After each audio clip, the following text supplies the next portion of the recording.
Hi, everybody. Come on in.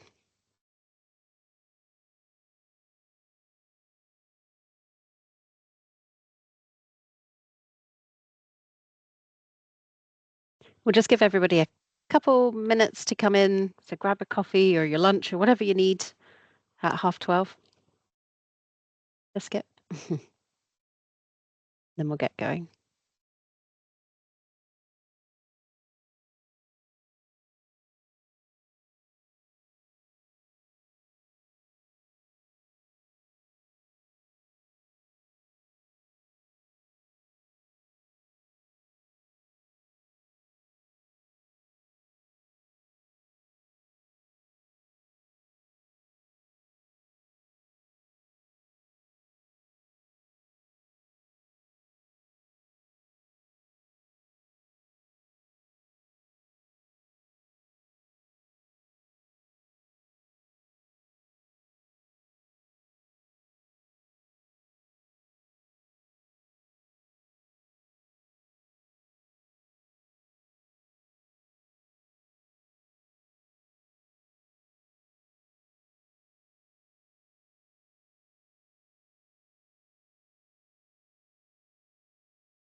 We'll just wait one more minute for other people to come on in, and then we'll get going.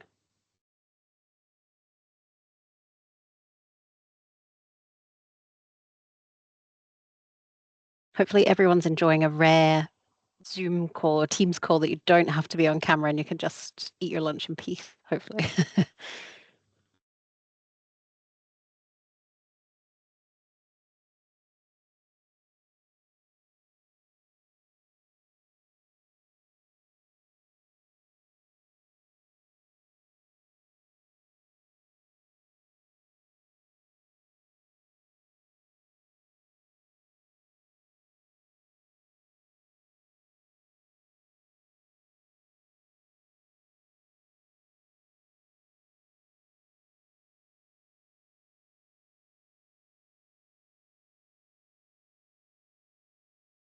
Okay, do you think we're about ready to get started, Sarah and Saffron? Happy with that? Cool. Eleanor, have you got the slides? Perfect, thank you. Yeah, hi everybody. Welcome to the launch of the GirlPower Toolkit from No Knives, Better Lives and the Young Women's Movement. My name's Emily. I work at the No Knives, Better Lives team, and I'm also joined by Sarah and Saffron from the Young Women's Movement. Oh, someone's saying it was a complicated process to get in here. Hopefully other people managed to get in as well.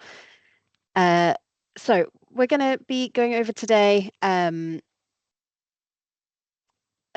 launch of the new toolkit that we've put together with some young women, and go over all of that for you, give you all the links and where you can access all these brand new materials to use. But I'm going to start off with a little bit of context, if that's okay. I think we'll be done in plenty of time. We've booked the hour, but we don't think we'll take all that long unless you've got loads and loads of questions. But we are going to walk you through all the different components. But just to kick off before I hand over to Sarah and Saffron, it was just to give you a little bit of information. If you weren't here earlier in 2024 when we launched the Lassies Are No Fiat research, if you've got the next slide, please, Eleanor, thank you. Which aim to increase understanding about young women's experiences of violence in order to support them better to reach their full potential. In particular, we were looking at violence between girls and what that looked like. And we spoke to 4 different groups of young people, as well as 4 adult practitioners, a mix of youth workers and teachers. And we kind of had the findings grouped under 3 different categories: relationships, support, and community, the perceptions of and influences on violence, and also social media. So I just want to go over some highlights from the research, and I'll pop the link in the chat to the full report that you can go back and read if you're interested.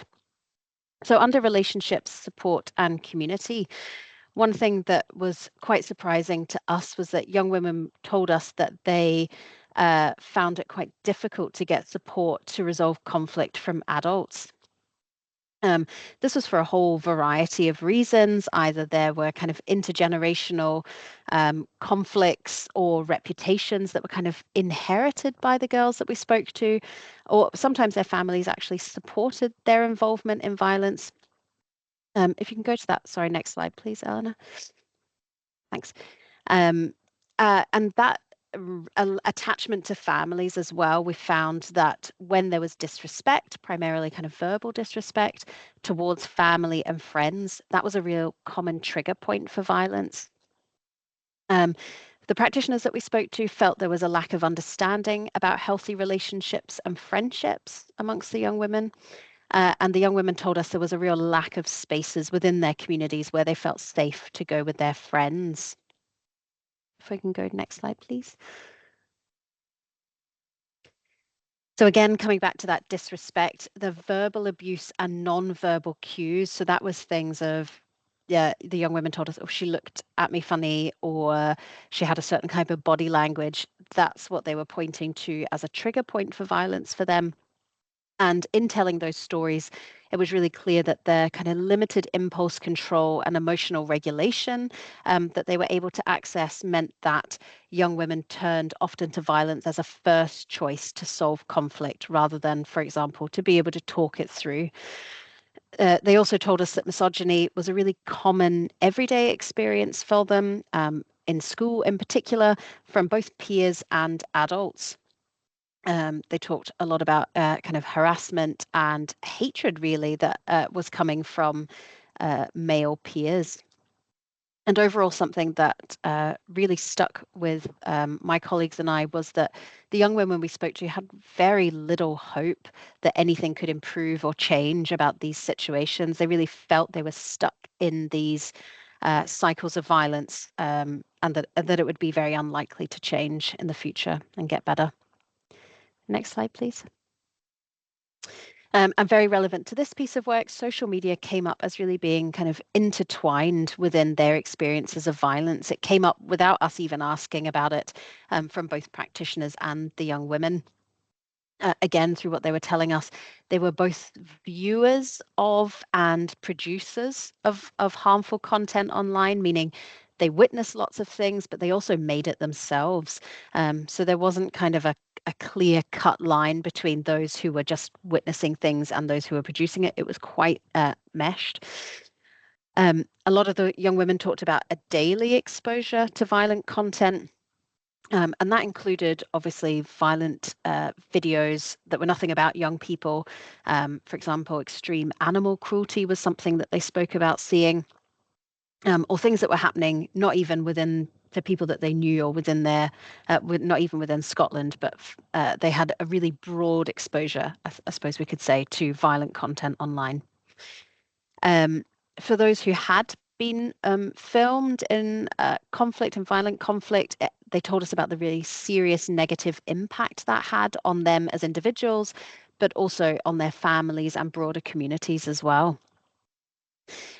They also told us a lot about large group chats, primarily on Snapchat, being used as part of bullying and cyber aggression, which could lead to in-person violence. And for some of the young people, they spoke about an inevitability if a large group chat arranged an in-person fight, that was very difficult to get out of. So it was all of these different findings that really led us to question the confidence and willingness, I suppose, of adult practitioners to be able to talk to young women about violence and conflict and what they're seeing on social media. And we knew that this really had to come from young women themselves. So we reached out to the Young Women's Movement because of their expertise in working with young women and understanding young women's lives to co-design a toolkit and campaign for young people.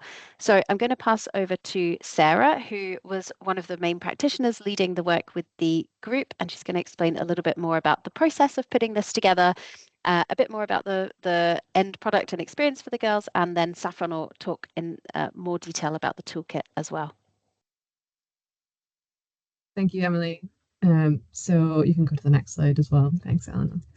To develop the campaign and resources, we worked with a group of 14 young women and girls aged around 15 to 18 in the Glasgow youth group Possibilities for Each and Every Kid.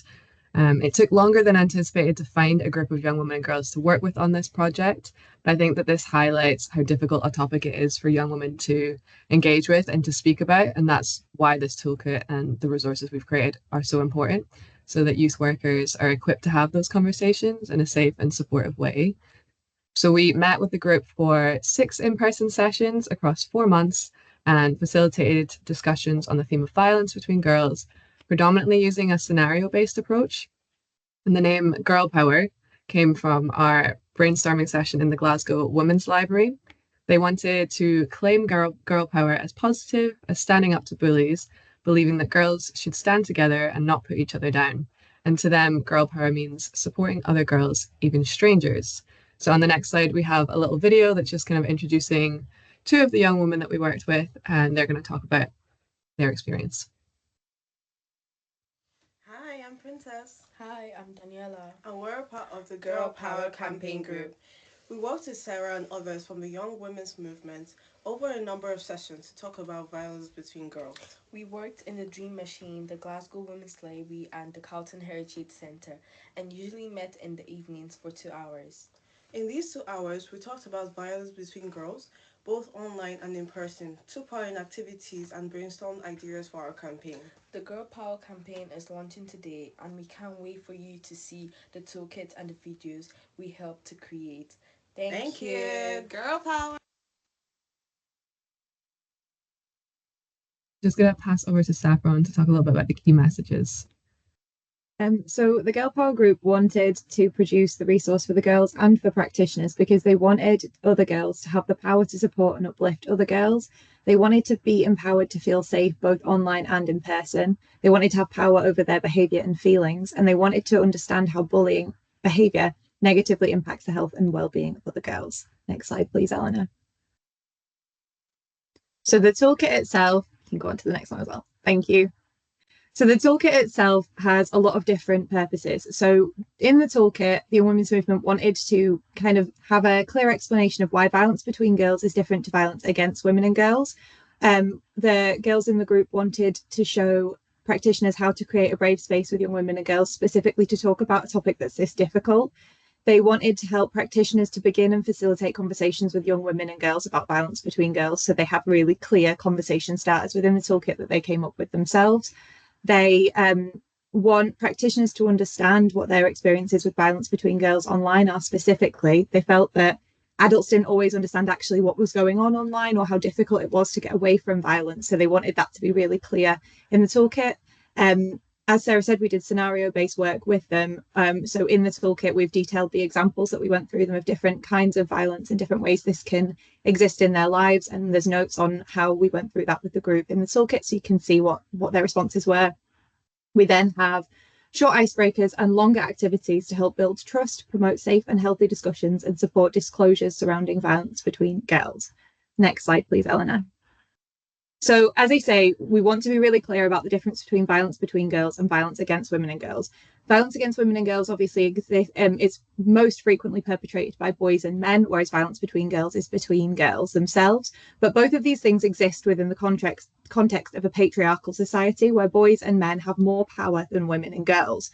So within a patriarchal society, women and girls' bodies and behaviours are monitored and policed by boys and men, but also by other women and girls. When girls are violent towards each other, it can come from a place of internalized sexism, so meaning that they themselves are actually helping to enforce the standards and rules set by a patriarchal society on how to be a girl. This can include things like being modest, not speaking up, wearing makeup or other traditional expressions of femininity, and pursuing heteronormative relationships with boys. So a lot of people's first experiences of women enforcing these rules on other girls or calling out other women and girls for not following the rules or being seen not to follow the rules can be from people that they trust. This can be mothers, sisters, aunts. And when girls witness these often trusted women and girls being punishing other girls socially for not following these rules that they themselves feel that they have to abide by, this can cause their own feelings about both the punishment and about the behaviours themselves. So girls can feel jealous often about other girls being able to break the rules or being seen to break the rules that they themselves have to abide by and do abide by. So this can include, for example, feeling jealous that other girls are allowed to stay out late and you're not, or that other girls are allowed to wear makeup and you're not, because within the kind of patriarchal system, that's what there are certain things that girls should and shouldn't do. And if you yourself are following the rules, it's really difficult to see other people being able to break them. And this can often lead to violent behaviors and violent attitudes. So these can also be competitive feelings towards other girls, and so that girls end up punishing each other with violent language, violent behavior, aggressive comments online and things like this because of the breaking of these rules. But at the same time, other girls are then watching these social punishments for the breaking of the rules, and they're learning a reinforcement of what is and isn't acceptable behavior. So they're learning these rules on how to be a girl through what is and isn't punishable behavior. Girls are then valued socially for marking themselves out as the right type of girl by punishing the wrong type of girl. And this can lead to competition. So things like, you'll have heard girls say things like, I'm not like other girls. This is a sense that there is a right way and a wrong way to be like other girls. And this phrase can be used in all kinds of ways. So this can be, I'm not like other girls because I don't follow the rules, and therefore I have social value in this context. Or I'm not like other girls because I am a good version of a girl and I do follow the rules. So this is a really complex feelings and behaviors that girls are experiencing all at the same time. And the Girl Power group told us that bullying is actually embedded into life as a girl. So they talked about bullying specifically when we talked about violence as the ways that they experience violence. And they said that no matter what they do, no matter how they choose to express themselves, again, going back to that, there's lots of different ways to be a girl. It doesn't matter what they do, the bullying is something that they experience, and it is from all types of people, including their close friends. But we can break this cycle by promoting solidarity and discussion of where these attitudes come from, demystifying what these rules are, why they've been made up, whether they are actually come from anything important, whether there's actually any need to follow them at all, and promoting that kind of environment where, because we've acknowledged these rules within the space, because we've mentioned them, because we've talked about them, girls are maybe not feeling so much like they need to police them within each other. But what's really, really important with this, when you're using the activities in the toolkit in order to promote these conversations and this solidarity, is that it's not about making the girls feel bad or guilty for the attitudes and behaviours that they have, whether these be towards themselves or towards other girls, because what we need to do is instead just acknowledge that this is often a normal part of growing up. It's not a good thing, but it does happen, and we can't pretend that it doesn't. And we need to see that the feelings are what needs to be dealt with, because they're often the root cause of the violence between them. So it's about recognizing what the feelings are and recognizing the consequences of them. Next slide, please, Eleanor.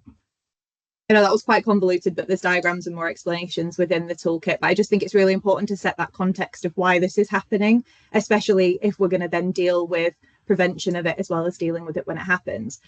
So the toolkit we've developed has both icebreakers and activities that you can go through with your groups. And we've given a sample program plan using the activities that we've developed. As you can see, we've done a few where it says choose your own icebreaker. No Knives Better Lives have a lot of examples on the YouthLink website, but we think it's really important that though you're using the ones that we've developed and designed about this topic specifically, you know your group best, so you're able to be adaptable to what works for them and what their needs are. So if there are activities that you know are going to make them feel safe and you know that are going to make them get along that day, then having an icebreaker that you know works with your group followed by one of these activities is often the most helpful for building that safe space with them. But I'm just going to go through a couple of one of the icebreakers and one of the activities so you can see an example of this. Next slide, please, Eleanor. Thank you. So week 3, we have an icebreaker and an activity that we've designed. So the icebreaker is quite similar to one that's in the YouthLink Quit Fighting for Likes resource, but it's really specifically about violence between girls. And it's about thinking about how seeing violence between girls online specifically makes the group feel. So you can do this in various ways. If you're online, you can use kind of like emoji reactions, or you can type something in the chat, or if you're in person, people can draw how it makes them feel, that sort of stuff. But this is about setting the context and understanding what the relationships and the dynamics are within the group already, whether there are people in the group who are really going to struggle more to talk about this kind of violence, and how you can be adaptable around this. Obviously, you know your group, but you may not know what's going on that week or within that particular context. So it's really important about understanding what is happening for them and what violence between girls means to them at this very moment in time in order to be able to do the activities. Next slide, please, Eleanor. And then once you've done this conversation, you'll be able to then move into one of the activities. So this one is a make your own bingo game. So having the girls really understand and develop what their knowledge of the rules for how to be a girl are and what they can do about that. So they will make their own bingo card, and on the bingo card, each girl will write down the kind of some rules that they can think of that they think are stereotypical rules on how to be a girl. So if people are struggling to come up with these, you can use the ones that we've put as examples in the toolkit. But I think it's really helpful to understand what they think that the assumptions of what they should be and what they should do are, so that you can really understand how different this is for different girls. And then once they've written down their bingo, they move around the room and match them up with other people. So it's not about, you know, this rule is she wears makeup and this girl's wearing makeup. That's not at all what it is. It's about we both written down the same rule, or we've written down a similar rule. And again, being really careful that we're being sensitive about this. It is a sensitive topic, but it's about who is having the same assumptions. Where is there something that everybody's written down? Is there something that only one person has written down? And why is this? Is it that there are different expectations for girls from different backgrounds or different age groups, or what is it that's different here? And then once you've played the bingo and you've talked about whether there are things that did and didn't match up, having a space at the end of the session, once you've talked about, okay, what are the causes of all of these feelings? Like what is it that girls are told that we have to be? Then at the end, talking about, okay, well, what can we actually do about this? So if they write on post-it notes, what they could do to stop other girls feeling like they have to follow the different rules that they've discussed, and then popping these on the board so that then when they leave, they can read these, they can talk about them if they want to, but it just gives them that space to think, okay, these are the problems. Now, how do we deal with them? What are the things we can do to support each other? Because again, that's something that the Girl Power group felt really strongly about, is this, like, how do we lift each other up? How do we make sure that we're taking care of each other as well as ourselves in this? Because it's a big part of the wider problem. But then also all of the activities in the toolkit are giving you the space then to have this violence between girls as a topic opened up within your group, so that, as Sarah said at the beginning, this could be a really difficult topic to talk about, but if this is part of the meat of the activity, then it opens up these doors and it opens up the conversations and maybe leaves more room for disclosure or more room for conflict management, as well as managing their own feelings themselves. Next slide, please, Eleanor. So then we did a big young people resource that I'll hand over to Sarah to go through, because this kind of twins with the toolkit. Everyone. So we also developed a series of videos that are aimed at young women and girls with the aim of preventing violence between girls by supporting the young people to self-regulate and support each other. So the 5 videos that we have are Instagram and reel format videos, all under 30 seconds, I believe. And they answer the key questions that were posed by the group of what do you do when you're feeling angry? So on the screen, you can see what the themes of the 5 videos. So less screen time, putting your phone down and not engaging with messages or negativity whilst online was the top way that the young women felt that they could take control of their feelings. And they also felt it was worth mentioning that when they're online, it's important to spread positivity, but stating that kindness was free. Going outside, so spending time in fresh air or going for a walk to clear their head and gain some perspective on what's causing them to feel angry. Talking to your friends, saying that a problem halved or a problem shared is a problem halved. The young women felt that speaking to their friends either in person or via the phone was another great way to work through their feelings. We also had mindfulness and doing what you love. So they raised some common mindfulness techniques that are used to combat anxiety and anger as useful tools to mitigate their stressful feelings, and named like hobbies, so distracting themselves from these feelings by engaging in activities that they love as a helpful way to relax, calm down, and overcome any anger. So on the next slide, I've got the mindfulness video. They all follow the same. Welcome to Girl Power. Girl Power. What do you do when you feel angry or overwhelmed?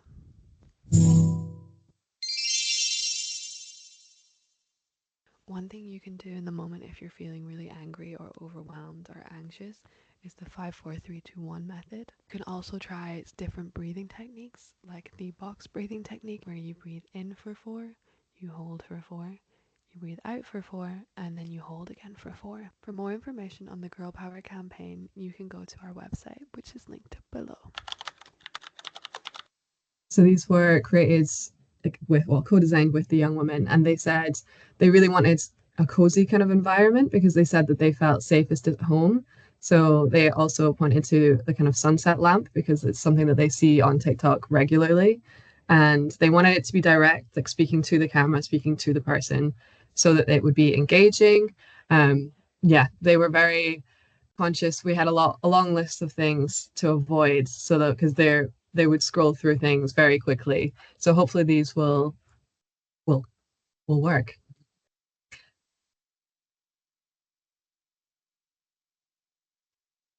I think on the next slide, yeah. So another opportunity that we had that was fantastic was that the Girl Power group met with Ian and Connor from CLD Talks. This was during the last session, and we talked about their experience working for the campaign and creating the Girl Power messages, and just all of the conversations and why they think it's important. So this will be available to listen to in all the usual places that you would find podcasts. And Emily, is it available today? Yes, so it'll be available today with the to coincide with the launch. Yeah. I already listened to the podcast earlier, and it was really excellent. You get to hear some of the Girl Power group members directly as well, so that's a real plus. Thanks, Emily. So the next steps with this are to try the activities with your young people. So as I say, we did an example program plan, but it doesn't have to be the full plan. As a like you know how your group are, you know what stage they're at with their relationships with each other. So you can kind of get a sense of where the most useful place to start. But we've ordered it like that because if you are developing relationships and you're developing trust, then that's a really useful step-by-step guide within that program plan. But you can kind of go through it as you see fit with your group. We'd also love you to share the toolkit with other practitioners working with young women and girls, and you can get in touch with us if you have any questions about any of the activities in there or any of the messaging, and share the videos with young people and on your organisational social media accounts. They work really well alongside the activities just to kind of get a sense of what we're talking about, what we mean, and also so that they can use these in their own time and they can use them with their friends, so that it's not kind of a top-down approach, it's peer-to-peer, which was something that the Girl Power group felt was really, really important. Next slide, please, Eleanor. Oh, sorry. Go on, Sarah. The next slide is, so we have Morgan was one of the young people that we work with who has written a poem. Poetry is one of their favorite things to do. So they wrote a poem about the Girl Power campaign. And yes, we'll share that with you now. They say you're too loud, too bold, too much, like your fire is something to hush, but don't you dare make yourself feel small. You were born to stand up tall. If they push, if they stare, if they act like you don't care. Know this truth, you have a choice, you are strong, you have a voice. No one should make you feel less or dim the light inside your chest. You don't have to change your name, your dreams, your heart, don't hide in shame. When the weight feels hard to bear, pause and breathe, fill the air, write your song, write your story, dance it out. Let your power drown their doubt. Find people who lift you high, the ones that see the fire inside. Speak your truth, take up space, the world will learn to know your grace. Find a friend, a teacher, a helping hand. Love and strength you'll understand. Helplines with open ears to guide you through the toughest years. The storms will pass, you will remain, rising up through the hurt and pain. You're a fighter, strong and free. Girl power lives in both you and me.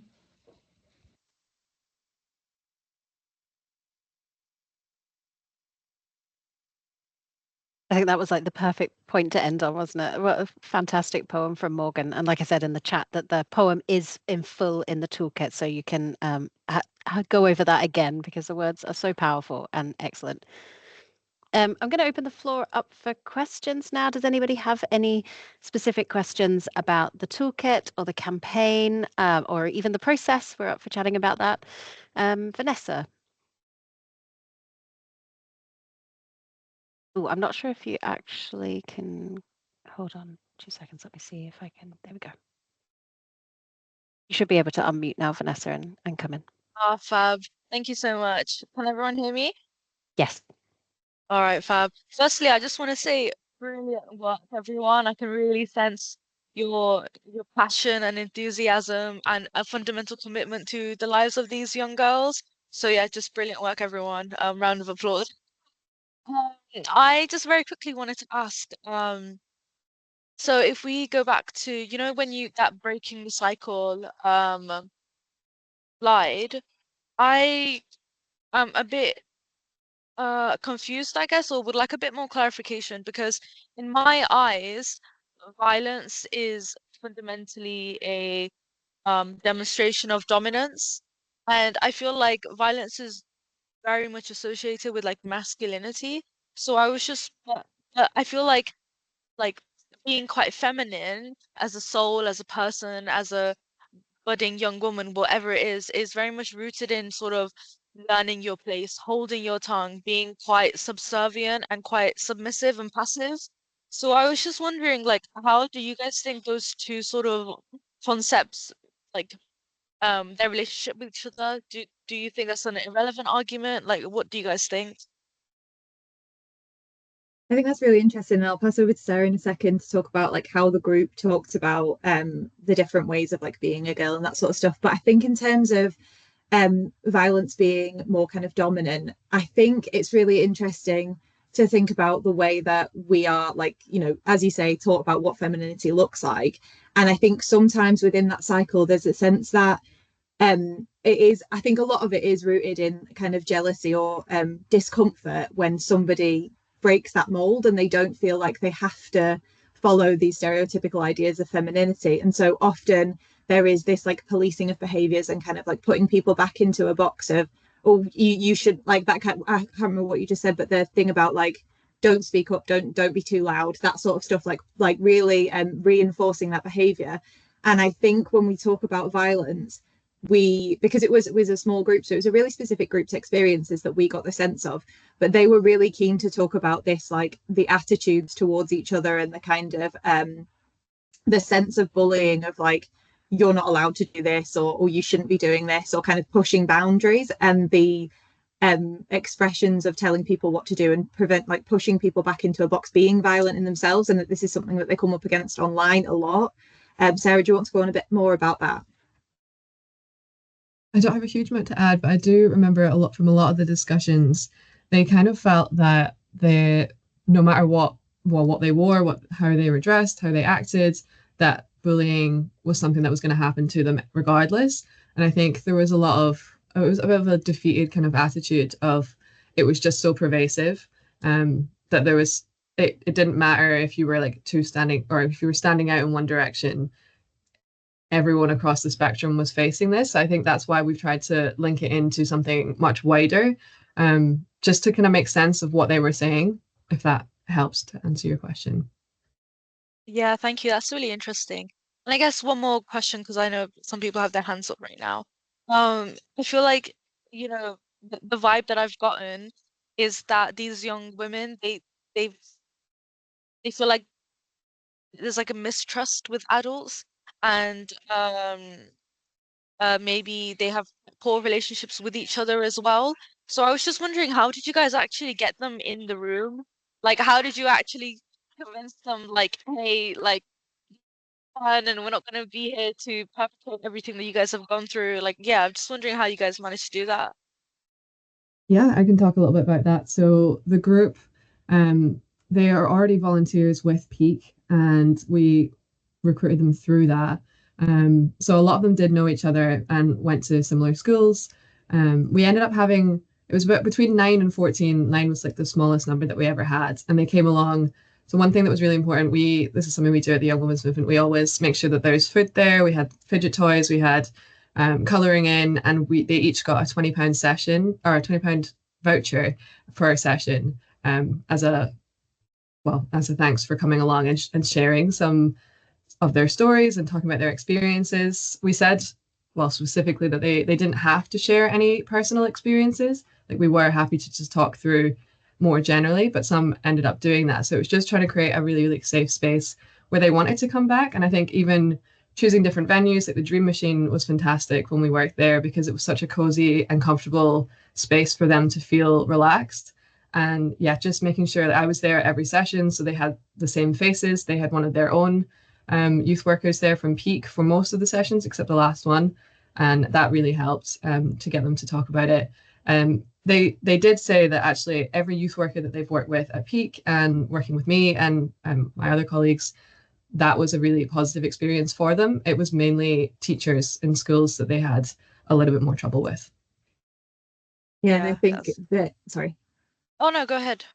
No, I was just going to say that I think Sarah did a really fantastic job of like setting that space where they felt like they could share. And I think the fact that Morgan has shared that poem really, really reflects that this was built up, because through every session there was kind of more conversation and more comfortableness in talking about it. And I think the fact that we set out from the very beginning that everything that they fed in would be anonymous, but also that everything that they fed in would lead towards something. And I think the fact they knew that they were building something for practitioners to use, but also for other girls, I think that that was something that was really valuable for them, because it felt like not just were they having space to be listened to, but that something was going to be done with it and they were actually going to be heard. So yeah. Yeah, that sounds fabulous. Again, amazing work, guys. Well done. Thanks, Vanessa. I'm going to go over to Fiona. I've just allowed your mic, Fiona, so you should be able to unmute.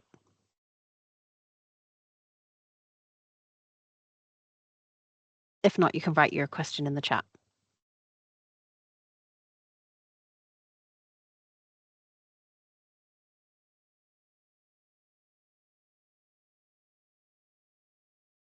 Are you still there, Fiona?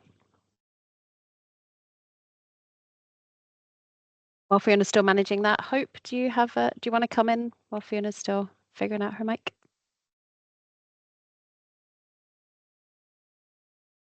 Oh, it won't unmute. You can just feel free to write your question in the chat if that works.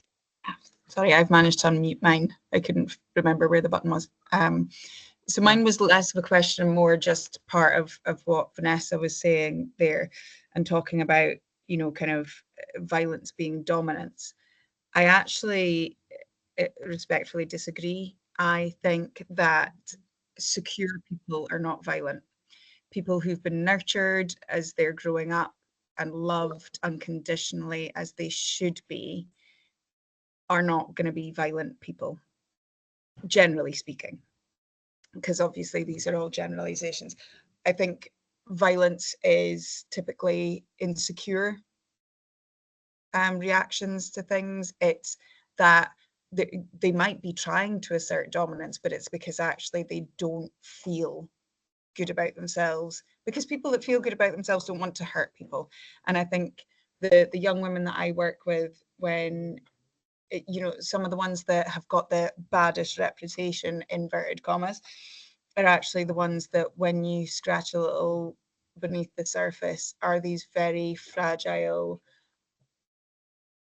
desperately in need of love and nurture and care, and they actually fundamentally feel really like they don't deserve that kind of love. So they almost create this self-fulfilling prophecy where they reject everyone around them. They become this prickly, impossible to get close to person, but it's actually because that is what society has kind of done to them.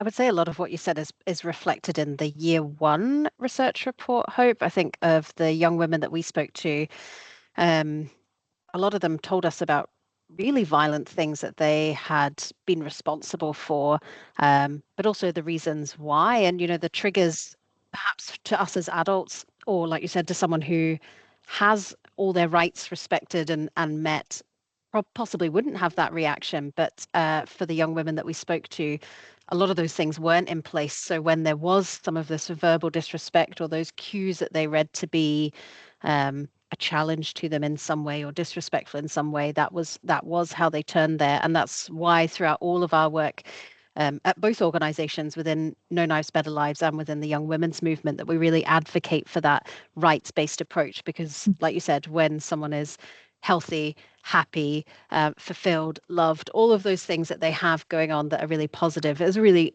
decreases the chance of them being involved in violence, for sure.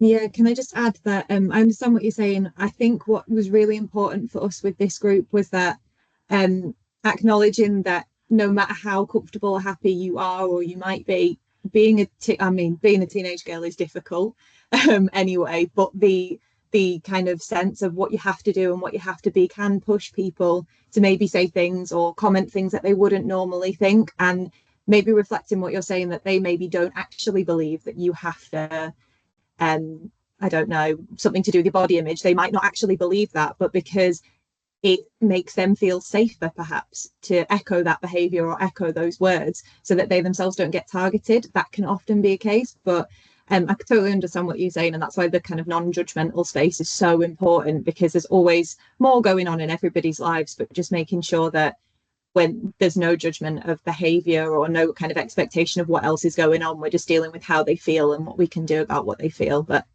thank you for that. I think Yeah, it's worth sorry, I was saying just gonna, sorry, I was just going to say, yeah, I totally agree. It's also nuanced and something where, yeah, it's having those courageous conversations, that being curious and kind of, because again, I've known lovely kids that, yeah, have done things that aren't so lovely, because it is really hard to be a teenager, and especially these days with social media and all the rest of it. And any of us can have a fragile sense of self.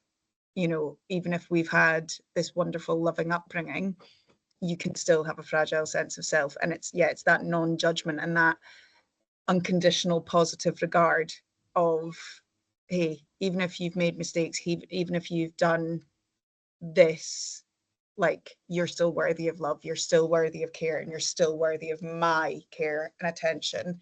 And I will give you that regardless. That doesn't mean I won't ever tell you that what you've done isn't right, but I will always meet you with a positive kind of welcome, as it were. Yeah, that just space for mistakes and space for learning, I think, is really, really important and crucial at this age as well. Thanks, Hope. Fiona, have you managed to get your microphone working?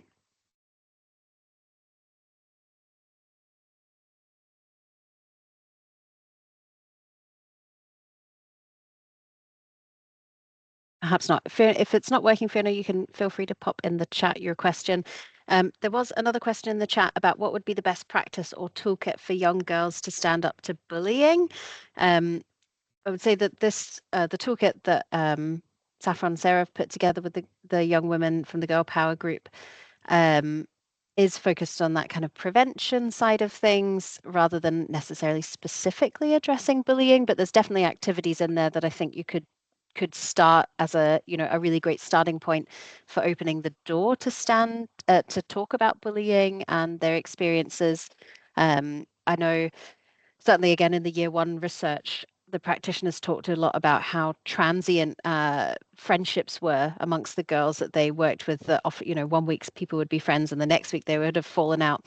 And there's a few activities within the toolkit that are talking about friendships and actually that, acceptance for that moving on of perhaps you aren't friends with someone anymore, but that doesn't mean you have to be mean about them or nasty or anything like that. That you can have some acceptance that friendship perhaps isn't ongoing, and that's okay. So there's lots of different activities like that. So I would definitely recommend having a look and seeing if there's something that would suit the group that you're working with.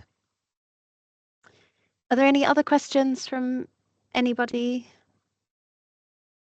Oh, Beth's said in the chat, the toolkit is great as we in Inverclyde are looking to start a girl group as we have a number of girls causing havoc in the community, being nasty to each other and other girls, and they're getting a few charges due to violence. This would be ideal. We also want to teach girls self-esteem and acceptance. Yep, and there's lots of that within the toolkit.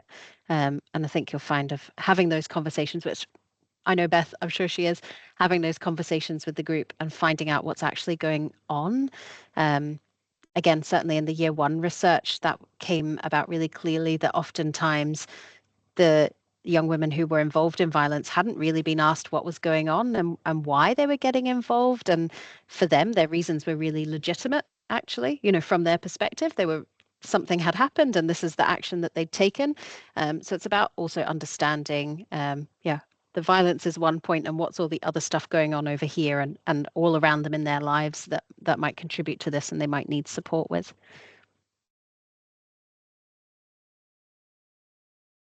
Anything else from anybody? Oh, Carrie's asking a question. Are there any particular activities you'd recommend aimed at the lower age group, or are they all relevant? I think they're all relevant, Carrie. I think, again, practitioners will know the young people they're working with best if they need to kind of scale something up or down. but none of the activities are particularly explicit or anything like that. They're really open the discussion, and the group will take it where they take it. So yeah, they're all aimed aged 11 to 13. I think the best one to start with, probably with the younger group, is the initial icebreaker about what does girl power mean to you, and then you kind of getting a sense of where you can go forward from that. But yeah, they're all pretty adaptable depending on what your group are like and what their relationships are like as well.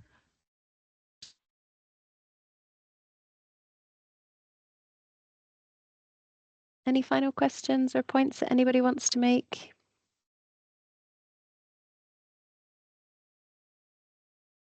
We've recorded the session today, so we will send that out in a link to everybody later on this afternoon, along with all the resource links as well, so that you can download the toolkit and run the activities, that you can share all the amazing campaign videos on your social media channels, either your personal channels or on your organization's account, and hopefully that you can just have those conversations with girls. That's the main thing of we're hoping that you as practitioners have that confidence to have these conversations in the first place, because that's what the girls really wanted, wasn't it, of support from adults. And that, as Saffron said earlier, that non-judgmental support is really critical. So we hope that you can all feel much better and confident about doing that going forward. Anybody else want to come in? Any final words? Sarah or Saffron?